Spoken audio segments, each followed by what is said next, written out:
Почитуван председателе, почитуван министер за финансии, колеги и пратеници и почитувана македонска јавност. Претходно веќе 10 дена дискутираме за ребалансот на буџетот, од кои 5 дена беа општа расправа и 5 дена во комисијата беше амандманска расправа. Тука, како заменик член во таа комисија, учествував во сите 10 дена. И еве денес, трет ден веќе, расправаме за ребалансот за буџетот. Кој патем кажано, расправаме за буџет за 2017 година, кој го донесовте вие, колега пратеници од ВМРО-ДПМНЕ, така да расправаме за буџет од претходната година. Значи, во досегашната амандманска расправа, како што претходно напоменав, значи голем број од предложените амандмани, што вие ги предложивте, во таа амандманска расправа, во дискусиите на повеќе колеги пратеници, кажувавте дека сте ги припишале од тогашната опозиција. Ако не се лажам, рековте дека сте припишале и сте превзеле 300 амандмани. Па ви запрашал, колеги пратеници од ВМРО-ДПМНЕ, зошто кога го правевте, тоест носевте буџетот за 2017 година, вие и тогашната влада не ги вклучивте амандманите кои сега ги предлагате како дел од овој ребаланс на буџет. Колега пратеници, мислам дека правите голема хипокризија, затоа што едно зборувавте минатата година, кога се носеше овој буџет, а сега зборувате сосем друго.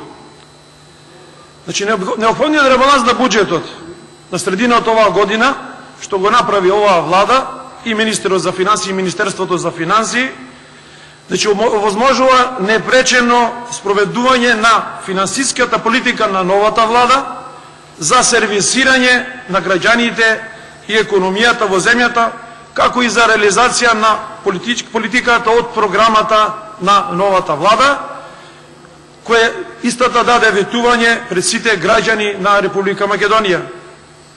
Како што и претходно кажав дека ребалансот на буџетот не е нов буџет, туку станува збор за негова адаптација, каде приходите во наредниот период се сведени на реални очекувања, а буџетскиот дефицит не е зголемен, односно е проектиран на 2,9% од бруто домашниот производ.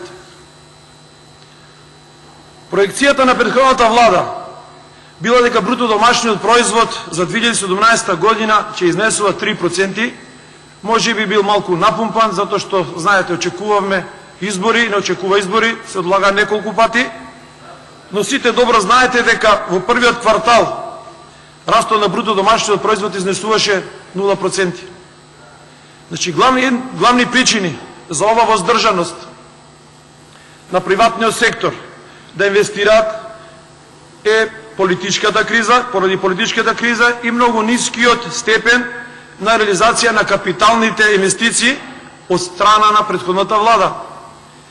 Значи, градежништвото во изминатиот период, изминатите години, беше носител на економскиот раст, но во првиот квартал од 2017 година има забележено пад од 6,3%. Затоа, проекциите на новата влада се дека до крај на годината ќе се постигне раст од 2,2%, иако во изминатите денови имаме забелешки дека овој раст нема да биде остварен. Ја мислам дека подобро е новата влада и Министерството за финансии да има по-конзервативен став по однос на проекцијата, него да се предвидуваат одредени проценти од растот на бруто домашниот производ, а на крајот знаеме сите изминати години дека иако било проектирано раст одредени проценти, секогаш со ребалансот тој раст на бруто домашниот производ се намалува. Значи, тоа е реална проекција, ако имаме предвид дека Светска банка ни предвидува раст од 2,8%, а додека Народна банка 2,5%. Еден од факторите што во моментов се појави и влијае на ребалансот на буџетот се доспеаните, а неплатени обврски од минатата влада и минатиот период. Значи, заклучно со 31.5.2017 година, Неплатени обврски, значи побарување изнесуваат приближно 365 милиони еври или 22,4 милиарди денари. И тука ќе посочам неколку примери за најголеми побарувачи или должници по однос на овие средства. Тука се Министерството за култура, кое должи или побарува 2,4 милиарди денари. Знаете кои се достасени обврски за проекти што се реализирали во минатото. Министерството за здравство исто должи, тоест побарува за наплатување 3,2 милиарди денари, од кои најголем должник во Министерството за здравство е Институтот за трансфузионна медицина, кој е, како што кажав, најголем побарувач и најголем должник по однос на средствата. И тука би го спомнал јавното предпријатие Македонија пат, каде што должи 779 милиони денари. Исто така, загрижувачки се и доспените, а неплатени обврски во образованието, кои се однесува по однос на комунални такси, поточно студентските домови и образовните установи, должат некаде околу 300 милиони денари. Вака дизајнираниот ребаланс на буџетот е резултат на домаќинско работење на оваа влада. Оно што ќе биде клучно во ребалансот на буџетот се кратењето на непродуктивните трошоци. Во делот на непродуктивните трошоци, владата и на сите незини институции, како што се службени патувања, репрезентации, економските промоции и рекламирање, каде трошоците се намалуваат за повеќе од 10%. Кај овие трошоци, најголемо кратење е направено кај буџетот на премиерот или ставката Влада на Република Македонија. Вкупните средства на кратење на премиерскиот буџет изнесуваат 420 милиони денари. Овие средства беа планирани да бидат потрошени за кампањи, емитување на рекламни спотови во странство, како и селективна распределба на одредени граѓански организации. Овој ребаланс на буџетот потврдува дека оваа влада води грижа и поддршка за подобрување на животниот стандард на граѓаните. Токму оваа насока се измените и дополнувањата на буџетот за 2017 година, каде владата обезбеди средства за одредени проекти и ветувања во предизборието. Тука би спомнал неколку. Субвенционирање на минималната плата, која треба да изнесува 12.000 денари, и тоа ќе важи од 1 септември. Со ова мерка ќе се опфатат околу 70.000 вработени граѓани. Со ребалансот на буџетот трајно ќе се реши проблемот на стечајните работници, кои досега не беа опфатени во постојните законски решенија. Со ова мерка ќе бидат опфатени околу 3.000 лица и нивните семејства ќе се стекнат со право на месечен надомест. Со кратењето на непродуктивните трошоци во буџетот ќе се обезбедат поддршка за домашниот туризам преку субвенционирање на годишните одмори за работници со ниски приходи, посебно во областта на работници кожарска и текстилна индустрија, и со ова ќе се предвидат во износ од 60 милиони денари или 1 милион евра. Така да, со ова мерка директно се дава поддршка на туристичките капацитети на Република Македонија и сигурно ќе биде добре дојден. Обезбедени се средства за субвенционирање на македонската радиотелевизија со укинување на радиодифузната такса и ослободувањето на граѓаните од оваа јавна давачка. За ова намена во буџетот за 2017 година се предвидени 200 милиони денари и знаеме што ќе донесе во однос на бенефитот на граѓаните, затоа што знаеме во изминатиот период со кои проблеми се содрува токму по однос на плаќање на оваа радиодифузна такса. Исто така се обезбедени 135 милиони денари за поддршка на малите и средни предпријатија, како и за поддршка на домашните гринфилд инвестиции. Тоа значи штом ќе се донесе ребалансот на буџетот, дека условите што важат за странските инвестиции, странските компании, истото ќе важи за домашните компании. За споредба, владата на ВМРО ДПМН во изминатите години поддршка за домашните мали и средни предпријатија извојуваше скромни 150.000 евра годишно. Од 1 септември ќе се почне со решавање на важни и битни прашања за земјоделците. За земјоделците се предвидени дополнителни 110 милиони денари, од кои 80 милиони денари директна поддршка за земјоделците и 30 милиони денари за изработка и нивелирање на селски патишта, што ќе им бидат добре дојдени на земјоделците. Цела држава, на широм државата. Значи Македонија со усвоена ребалансот на буџетот ќе се отпочне со решавање на реалните проблеми на земјоделците. Иако во минатото се даваа субвенции, кој како мерка беше добра, но и на комисиската расправа го напомнав овој факт дека истите не стигнува ке правите земјоделци или ке одреден дел на земјоделци и во текот на исплаќањето, значи голем дел не беа исплаќани на време. Затоа може слободно да кажам дека во изминатите 10 години состојбите во повеќе гранки во земјоделието не се подобрија, иако се даваа субвенции, туку се влошија.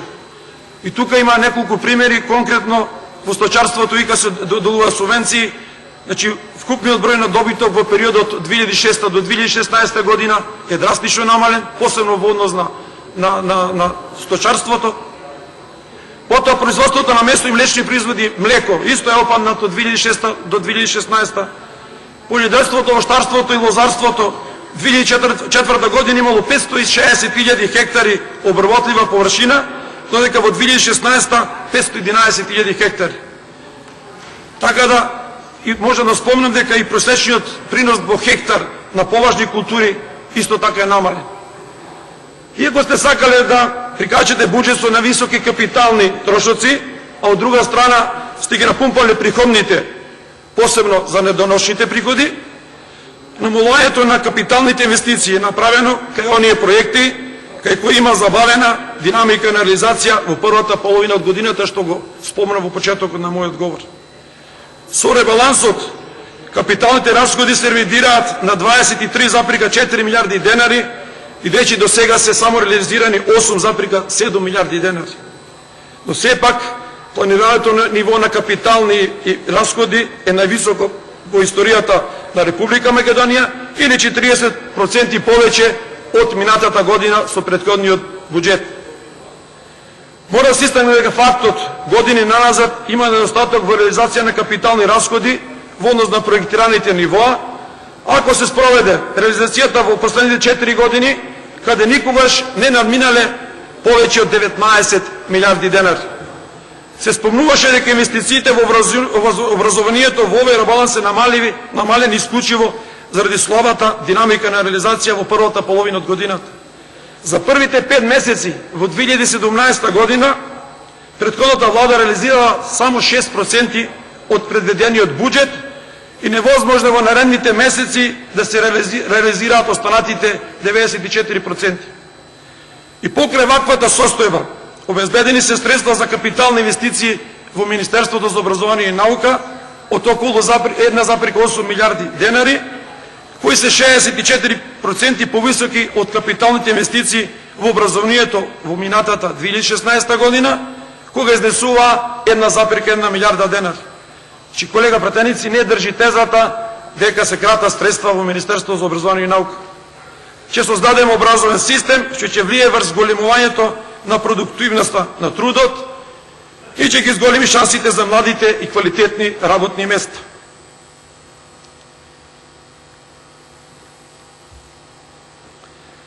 Ќе направиме здраво и темелно образование, осмислено, значи кој ќе оформува здрави и зрели личности, ќе создадеме здраво општество во кој ќе се живее и напредува според способноста и човечките вредности, а не според партиската книжка.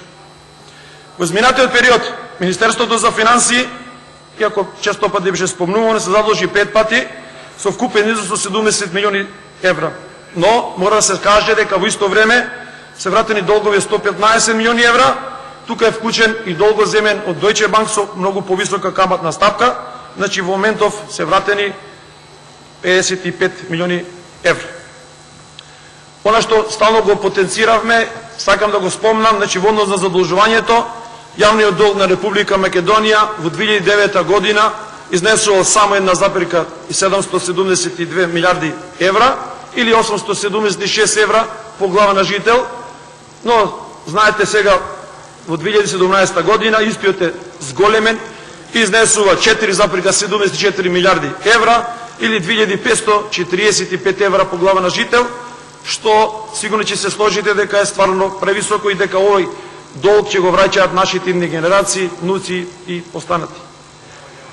Во градежниството спомнав и во воведот.